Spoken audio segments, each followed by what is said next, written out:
तो last episode में हमने देखा था कि हायोन जियंग से अपने दिल की बात कह देता है कि वो उसे पसंद करता है और चाहता है कि वो उसके साथ रहे। वो हर सुबह उसके लिए खाना बनाएगा और फिर उसे किस कर देता है, लेकिन जियंग उसे एकदम से दूर कर देती है और उससे माफ़ी मांगती है। वो कहता है कि क्या तुम मुझे पसंद नहीं करती हो? तो वो कहती है कि ऐसा कुछ नहीं है, लेकिन वो हायन से नज़रें चुरा रही थी।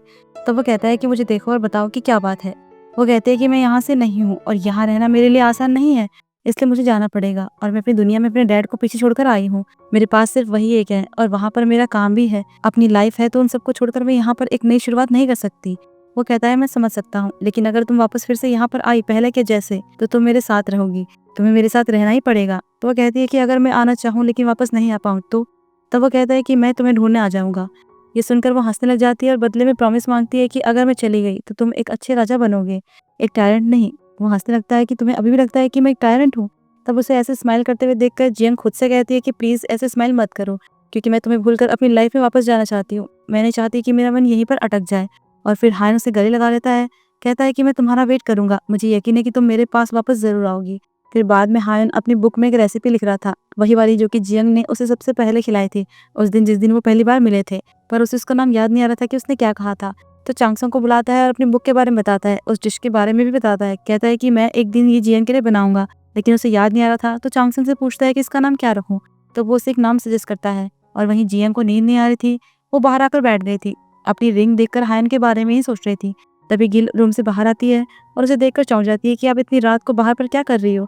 वो कहती है मुझे समझ नहीं आ रहा है, मैं यहाँ से जाने को लेकर कंफ्यूज हो रही हूँ। गिल कहती है कि आप फ्यूचर की बात कर रही हो, तो इसका मतलब आपको बुक मिल गई है? वो कहती है मुझे मिली नहीं है, पर मिल जाएगी। फिर उससे पूछती है कि क्या तुम मेरे साथ चलोगी? वो तो खुश होती है कि हाँ मैं भी चलूंगी। लेकिन जियंग कहती है कि तुम्हें यहाँ पर रॉयल किचन नहीं देखना है? तो वो कहती है कि मैं एक नई जगह को लेकर श्योर नहीं हूँ, मुझे थोड़ा डर लग रहा है। तो जियंग उसे छेड़ने लगती है कि इसका मतलब तुम्हें मेरी चिंता नहीं है। बेचारी वो तो कहती है कि ऐसा कुछ भी नहीं है। कि तभी वो टूटते हुए तारे देखते हैं। गिल तो बहुत ही ज़्यादा खुश होती है कि मैंने आज से पहले ये सब नहीं देखा है। और जियंग भी खुश होती है कि मुझे यकीन नहीं हो रहा है कि मैंने यहाँ पर ये देखा। फिर उसे बताती है कि जब ऐसा होता है तो हमें विश मांगनी होती है। और फिर वो दोनों विश मांगने लग जाते हैं। फिर नेक्स्ट देखते हैं कि रानी माँ के बर्थडे के लिए इवेंट रखा गया था, उसकी तैयारियां हो रही थी। जियंग बाकी सबके साथ किचन में लगी हुई थी। तब जियंग को पता चलता है कि रानी माँ मीट नहीं खाती, तो वो इवेंट में मीट नहीं बना सकते। पर बिना मीट के कैसा इवेंट, क्योंकि यही तो स्पेशल होता है। तो गिल कहती है कि कुछ ऐसा है जो कि मीट की तरह दिखता हो पर मीट ना हो। ये सुनकर तो जियंग सोचने लग जाती है कि ऐसा क्या है। तब उसे याद आता है, उसे ध्यान आता है, कहती है कि एक चीज़ है जो कि मीट की तरह लगती है पर होती नहीं है, और वो है सोयाबीन। तो अब वो इवेंट में उसी से कुछ स्पेशल बनाएगी। फिर रानी माँ को देखते हैं, बाकी सारी रानियाँ उनके साथ ही थी, उन्हें विश कर रही थी। कि तभी मोंगटी जबरदस्ती अंदर घुस जाती है, क्योंकि नौकरानी उसे अंदर नहीं आने दे रही थी। उन लोगों तक ये बात पहुंच गई थी कि राजकुमार की तबीयत खराब होने के पीछे मोंगजू का ही हाथ था। उसने ही रॉयल फिजिशियन के जरिए राजकुमार के खाने में जहर मिलाया था। इसलिए सब रानियों से डांट रही थी, कह रही थी कि तुम्हारी यहाँ अंदर आने की हिम्मत कैसे हुई। लेकिन वो कहती है कि मैंने ऐसा कुछ भी नहीं किया है, मैं बस आपको बधाई देने के लिए आई हूँ, इसलिए मुझे परमिशन दे दीजिए, क्योंकि उसे ग्रैंड इवेंट में आने की परमिशन नहीं थी। तो रानी माँ कहती है कि तुम सच को ज्यादा देर तक नहीं छुपा सकती हो, और अभी यही सही है कि तुम वापस से अपने चैम्बर में चली जा। तो वो कहती है कि मैंने कुछ भी गलत नहीं किया है, मैंने हमेशा आपकी बात मानी है और मैं बस आपकी अच्छी सेहत चाहती हूँ, इसलिए वो उसे परमिशन दे देती है। और वहीं जैसन को देखते हैं, उसने अपने मंत्रियों के साथ मिलकर विद्रोह करने की सब तैयारी कर ली थी। और हायन के सैनिकों में से उसने अपने आधे सैनिक बदल भी दिए थे, और उस ड्राफ्टर को भी पकड़ के रखा हुआ था कि अगर वो उनके साथ धोखा करता है तो उसकी फैमिली और बच्चों को मार दिया जाएगा। और जंगल में भी उसने अपने आदमी को भेज दिया था, क्योंकि वो हायन के लिए एक ट्रैप बना रहा था। फिर वो रानी माँ से मिलने जाता है, वो एक महंगी पेंटिंग देखकर उन्हें बधाई देता है, और जो उसने कुकिंग कंपटीशन के टाइम पर गलती की थी उसके लिए माफ़ी मांगता है। कहता है कि मुझे उम्मीद है कि आप और भी बहुत टाइम तक हमारे साथ रहेंगी, आपकी उम्र बहुत लंबी हो। तब रानी माँ पहले तो उसे इन सब के थैंक्स करती है, और फिर कहती है कि जो तुमने कंपटीशन में गलती की उसकी वजह से हम बहुत कुछ खोने वाले थे, तो तुम्हें इसकी जिम्मेदारी लेनी चाहिए, इसलिए तुम अपनी सुपरिटेंडेंट की पोस्ट से हट जाओगे, तो राजा के सामने अपनी गलती को मान लेना। वो भी कहता है ठीक है, जैसे कि वो सच में मान लेगा। वहीं हायन भी तैयार हो गया था। तभी चांगसम उसके पास आता है और उसे बताता है कि मोगजू की नौकरानी ने अपनी जान ले ली है। जब गार्ड उसके पास पहुंचे तो वो मर चुकी थी और हेयर पिन उसके गले में लगी हुई थी। ये सब सुनकर तो हायन बहुत ज्यादा चौंक जाता है। फिर कहता है कि चीफ गार्ड और बाकी सारे गार्ड को खबर कर दो कि इस बारे में किसी को पता न चले, और सोंगजे से उस नौकरानी के बारे में और पता करने के लिए कहता है। कहीं ना कहीं वो समझ गया था कि शायद ये सब मोगजू ने ही किया है, कि कहीं उसका भांडा ना फूट जाए। फिर इवेंट में देखते हैं कि खाना बन गया था और उन्होंने सारा वीगन फूड ही बनाया था। फिर जाते हुए जियंग के हाथ से उसकी एक पोटली गिर जाती है, तो गिल उसे उठाती है और जियंग को बताती है, लेकिन वो उसके हाथ से ले लेती है क्योंकि उसमें उसने चॉकलेट बनाया था, वो भी हायन के लिए। फिर बाद में रानी माँ और बाकी सब लोग पहुंच जाते हैं, इवेंट स्टार्ट होता है। सब लोग रानी माँ को उनकी अच्छी हेल्थ के लिए विशेष देते हैं। सब लोग आ गए थे, लेकिन हायन नहीं आया था। फिर प्रोग्राम स्टार्ट होता है और परफॉर्मेंस वगैरह होने लगती है और वहीं गोंग भी हायन के पास पहुंच जाता है कि सब कुछ तैयार है, क्योंकि अब वो परफॉर्म करने वाले थे। और वहाँ जब रानी माँ खाना टेस्ट करती है तो जियंग को अपने पास बुलाती है कि खाने के बारे में बताए। वो बताती है कि मुझे पता चला कि आप मीट नहीं खाती हो, इसलिए मैंने सोयाबीन से आपके लिए ये सब बनाया है। लेकिन उन्हें यकीन नहीं होता कि ये सब प्लांट बेस्ड फूड है और बाकी रानियों को भी यकीन नहीं होता कि ये मीट नहीं है बल्कि सोयाबीन है। अब ऐसे में मोंगजू चुप कैसे रहती। जियंग से कहती है कि कहीं तुम झूठ तो नहीं बोल रही हो, कहीं तुम सोयाबीन का नाम लेकर मीट परोस रही हो। तो जियंग सोचती है कि ये फिर से मुझे टोकने के लिए आ गई। कहती है कि आपकी ये बात मेरे लिए कॉम्प्लीमेंट है कि मैंने अच्छा काम किया है। फिर जब बाकी लोग भी खाना खाते हैं तो उन्हें भी बहुत पसंद आता है। अब इसके बाद हायन और गोंग परफॉर्म करते हैं। जियंग तो उसे पहचान जाती है क्योंकि उसने तो उसे पहले देखा था।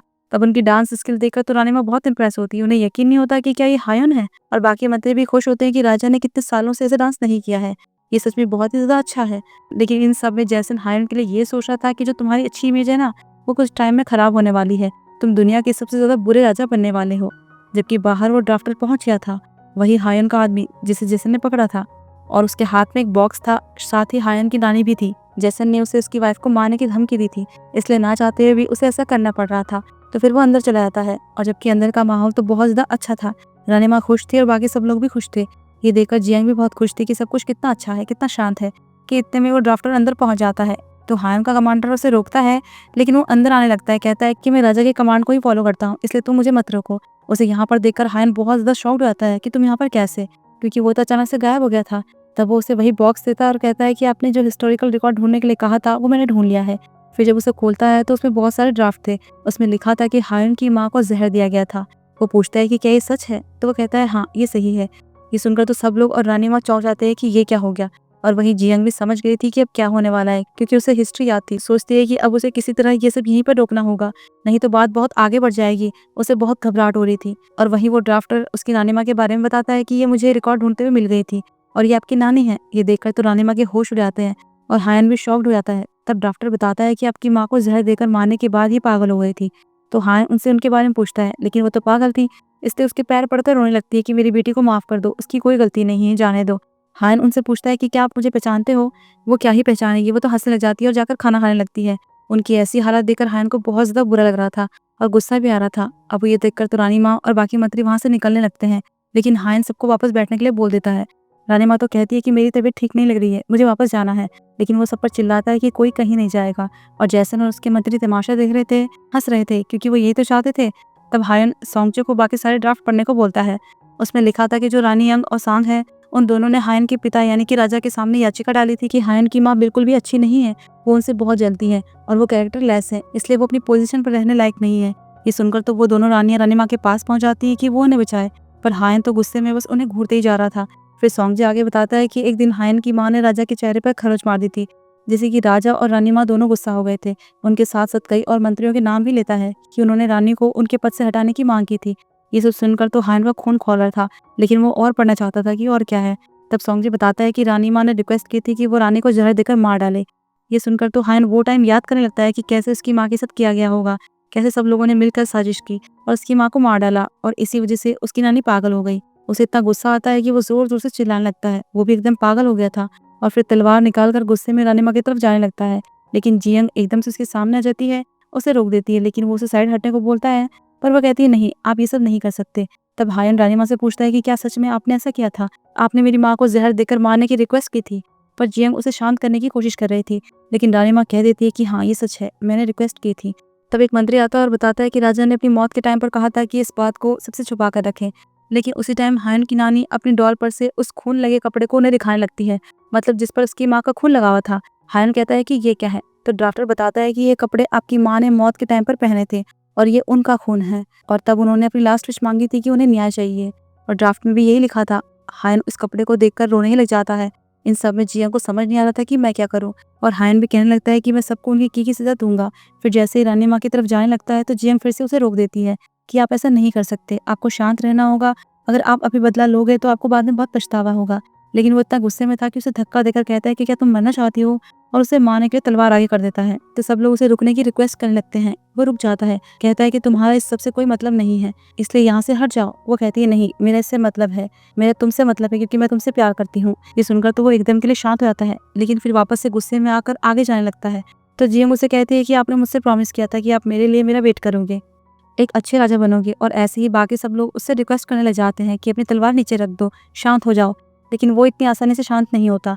अपने कमांडर से कहता है कि सबको घेर लो ताकि कोई भी यहाँ से भाग ना पाए। जो भी मेरी माँ की मौत के जिम्मेदार हैं वो यहाँ से जिंदा वापस नहीं जाएंगे। और सैनिक ऐसा ही करते हैं। तभी जियंग को चॉकलेट का ध्यान आता है। वो हायन की नानी के पास जाती है, उन्हें चॉकलेट खाने को बोलती है, ये सोचकर कि शायद वो अपने सेंस में वापस आ जाए। उनसे कहती है कि प्लीज आप सब कुछ सच बताना। और हायन भी तलवार लेकर रानी माँ के पास पहुंच जाता है। फिर जैसे उन्हें मारने वाला होता है कि तभी उसकी नानी कहती है कि जैसे ही मेरी बेटी ने जहर पिया तो खून की उल्टी करने लगी। उसने चिल्लाकर कहा कि मेरा बेटा मेरे साथ हुए अन्याय का बदला लेगा, वो एक महान और अच्छा राजा बनेगा। तो ये सुनकर तो वो रुक जाता है, कहता है कि एक महान राजा, लेकिन ये बनने में अब बहुत देर हो गई है। तो जियंग कहते हैं कि नहीं, अभी देर नहीं हुई है। आपकी माँ चाहती थी कि आप एक महान राजा बने, ऐसे नहीं जो कि लोगों का खून बहाए। और ये देखकर फिर सब लोग उसे दया की भीख मांगने लगते हैं। तब हायन के हाथ से तलवार गिर जाती है और वो इमोशनल होकर रोने लग जाता है। उसे गुस्सा आ रहा था कि ये सब करने के बाद उसे राजा क्यों बनाया गया। वो अपनी माँ की बात को भी टाल नहीं सकता था, इसलिए रोते रोते चुपचाप वहां से चला जाता है। पर ये देखकर जैसन और मोंगजू को बिल्कुल भी अच्छा नहीं लग रहा था। वो बहुत ही गुस्सा हो रहे थे कि उनका बना बनाया प्लान सब बिगड़ गया। मतलब कि उन्होंने इतना कुछ किया लेकिन कुछ भी नहीं हुआ। वहीं हायन अकेले रहना चाहता था, इसलिए सबको अपने पीछे आने से मना कर देता है। पर उसका अकेले रहना ठीक नहीं था, इसलिए जियंग उसके पीछे आती है। और तब हायन एक पेड़ के पास पहुंचता है जहाँ पर बचपन में उसकी माँ ने उसकी हाइट को लेकर निशान लगाया था।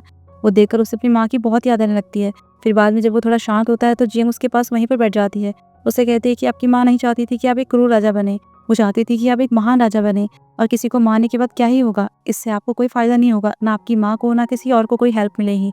इसलिए मुझसे प्रॉमिस करो कि आप आज के बाद ऐसा कुछ नहीं सोचोगे। तो वो कहता है कि तुम्हें मेरी इतनी चिंता हो रही है। वो कहती है क्यों नहीं होगी, आपको दर्द होता है तो मुझे भी दर्द होता है। ये सुनकर तो स्माइल करने लगता है।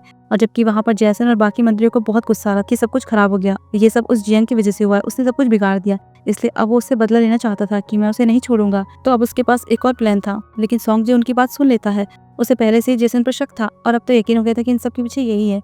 लेकिन जैसन उसे देख लेता है और उसे बेहोश करके पकड़ लेता है। उधर रानी माँ भी परेशान हो रही थी और जो बाकी रानियां थी वो रानी जायन के पास जाती है कि अब उन्हें क्या करना चाहिए, क्योंकि राजा बहुत गुस्से में है तो वो कभी भी कुछ भी कर सकते हैं। कहीं ऐसा ना हो कि वो अपनी तलवार से उन दोनों को मार डाले।